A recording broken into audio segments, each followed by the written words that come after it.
पे गए हैं कि पापा पे। बच्चों भी बैठा ना सब हो जाए। लड़का देख लिया सब, लड़का देख लिया सब, तू बैठ। सारा लोड अपने ऊपर ले ले बड़े मर गए।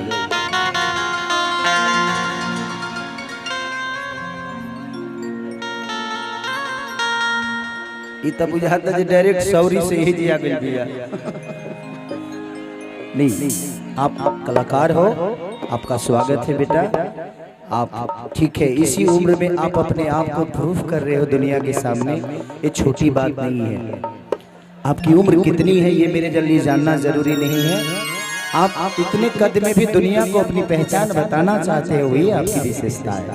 थैंक यू, भगवान आपको बड़ा करे, मेरी शुभकामना। हम नचाएं, मेरे साथ नाचना है तो हम तरह के पूजा करे खातिर बोलौले बानी। ए जी मंदिर के उद्घाटन बा, तू नचबे करबो, चिंता मत कर बेटा, नाचोगी आप। ठीक है, कितना उम्र हुआ आपका? 12 साल। 12 साल।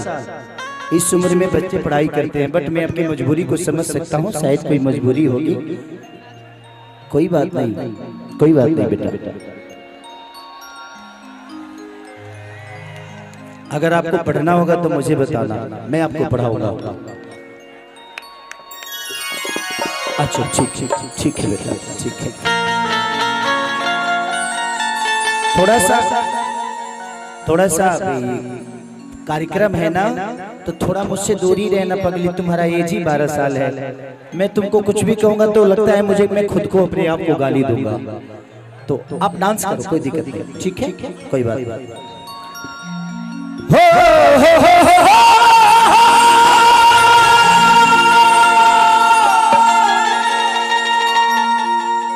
हो हो हो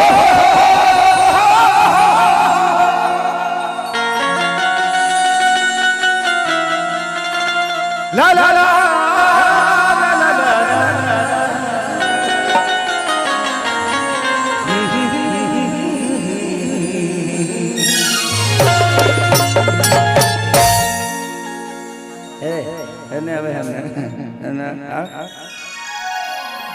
तरह के केहू डांटता, केहू बोलले बा जे हमरा लगे नहीं खे सटे के।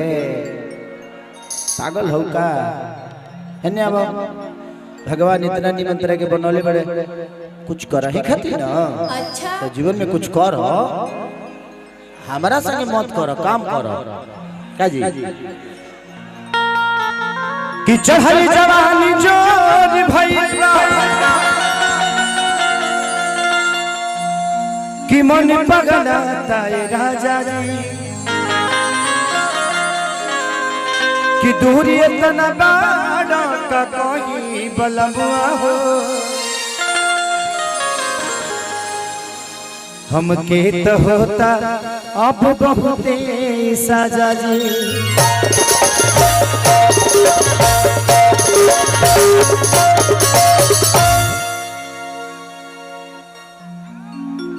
कि चाहे पिया जवानी कुल ही जरही रे गइला। अच्छा, सब जनी केहू ना केहू के हइए हो, तो हमार के हो? हां, तो पागले कर देबू सरकार के करा से डेरा तारू सब। आ ने सब ठंडे एगो तो ठंडा लागत हमरा, तो दूर भाग रहत रू। का नाम हो? प्रिया। पिया, प्रिया।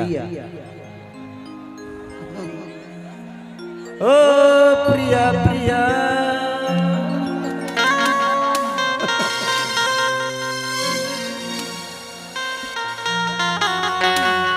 हम तो डर गए, तेरे पे मर गए।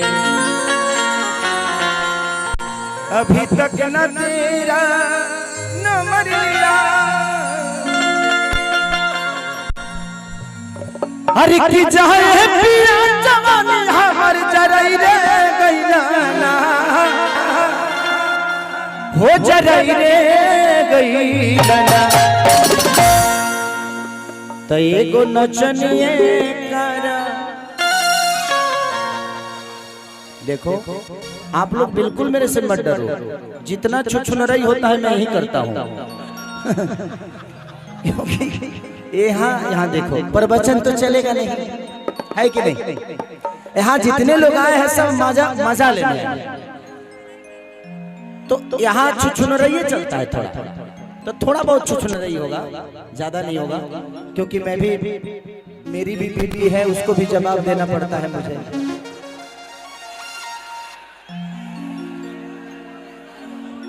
ए बाबू, जितने लोग लाठी डंडा लिए हैं, मैं कह रहा हूं ना कि प्लीज आप किसी पे मत चलाओ, प्लीज मत चलाओ। प्यार से बच्चों को कह दो, बच्चे बैठ जाएंगे, ठीक है? प्लीज लाठी डंडा मत चलाइए, उनको बुला लो, उनको बैंडेज करवा दो। भाई मेरा भाई इधर आ जाओ, इधर आ जाओ, उनको बुला लो प्लीज, उनको ले जाके, अच्छा उनको लेके आओ, प्यार से लेके आओ, और उनको बैंडेज प्लीज उनको भेजो, कहीं बैंडेज कराओ, जाओ प्लीज, मत चलाओ, कोई भी लाठी डंडा मत चलाओ, ठीक है? बाबू आप इधर आ जाओ, भाई मेरा इधर आ जाओ, इधर आ जाओ, आप इधर आ जाओ, भाई इधर आ जाओ, उनको प्लीज, नहीं ठीक है, अब इतनी भीड़ है, हो ही जाता है, लेकिन उसके लिए आप आ जाओ, इधर आ जाओ, मत मारो किसी को, लाठी न चलाओ, प्यार से सब बच्चों को बैठाओ, सब भाई हैं, ये मेरी जान है यार, यही तो है तो मैं जिंदा हूं, नहीं तो कहां से रहता। प्यार से उनको ले जाके बैंडेज करवाइए, बैंडेज। 1 2 3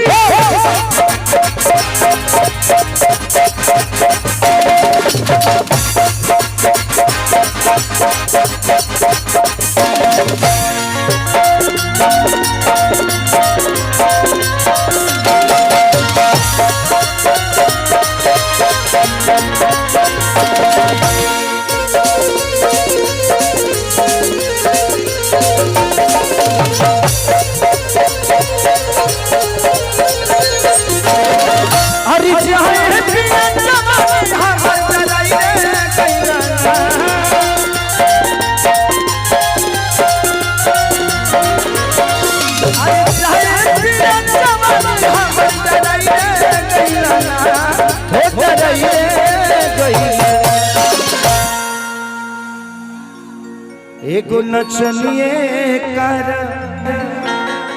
ए राजा, एगो नचनिए कर भुलाइ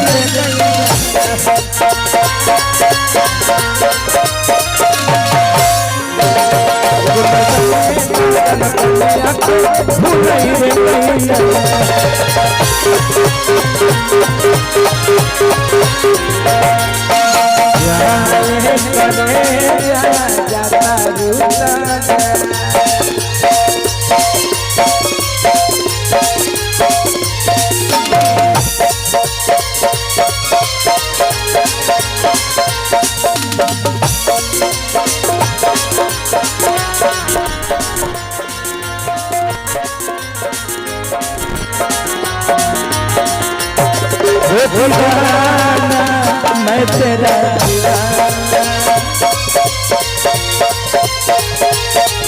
नचनिए कारण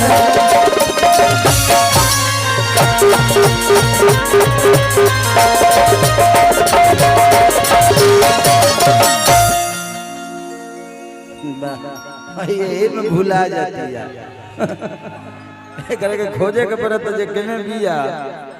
कोई बात नहीं बेटा, मेहनत करो। किया पिया बुलतिया के जाना, ओ कर नचियो देखे जाना। 2 लोग 3 लोग उधर चले जाओ, 2-3 लोग उधर रहो, और फिर बदल करके रहो, ताकि उन लोगों को भी बुरा नहीं लगे। वो भी आई बड़ा सब बेचारा मेहनत रात भजियान करके, कहीं से गिरे खेसरी हमरा के छुछे रख देहलस, खाली आगवा लसन के फेरा में रहलो। तो कुछ लोग 1-2 लोग उधर रहो, 1 लोग उधर, मैं आता जाता रहूंगा, और बीच बीच में इधर से कुछ लोग उधर चले जाना, बदलते रहो एक दूसरे से। किया फिजा फिरतिया किया बुलतिया लेके चलो किया बुलतिया लेके चलो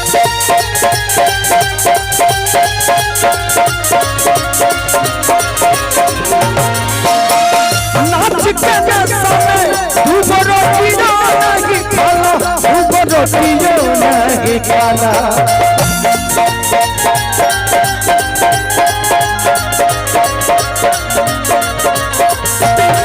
आखिया खिड़कियां किया बुलतियां लेके चलो ऊपर नचियो देखे जाला नाच के समय ऊपर रोटियां नहीं खाला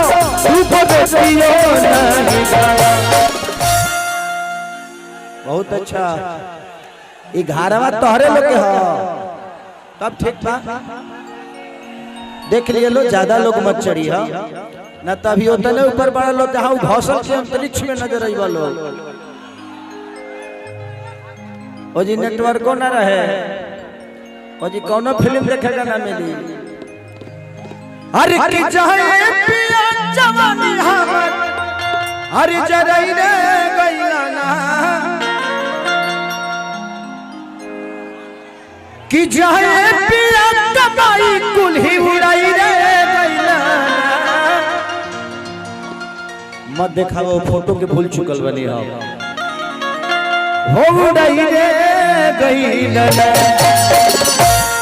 बाबू हम जिसको भूल जाते हैं ना उसको भूल जाते हैं चाहे दुनिया में कोई भी हो मुझे पता है कि मैं कहां से आया हूं और क्या क्या करके आया तो जिंदगी में किसी से नफरत हो तो या तो तुरंत उसको सोलो कर लो नहीं तो खत्म कर दो दुनिया में रास्ते की कमी है मंजिल का कोई रास्ता होता नहीं है मंजिल पाने वालों के लिए रास्ता होता है और मुझे सब कुछ चाहिए तो मैं अपना मंजिल ढूंढ ही लेता हूं कि मुझे जाना कहां है कि चाहे पिया कमाई कुल्ही उड़ाई रे गइला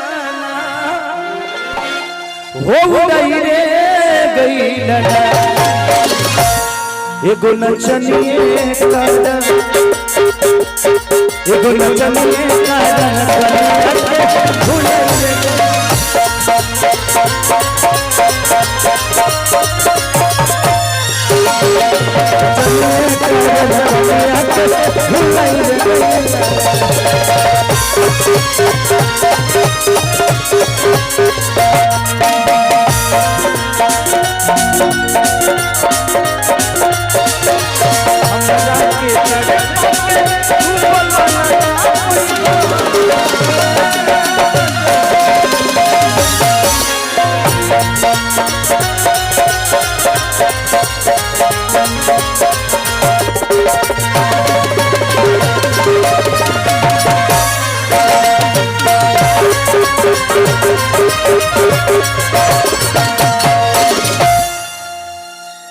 पागल भैया रहे तो बाद में दे दी हम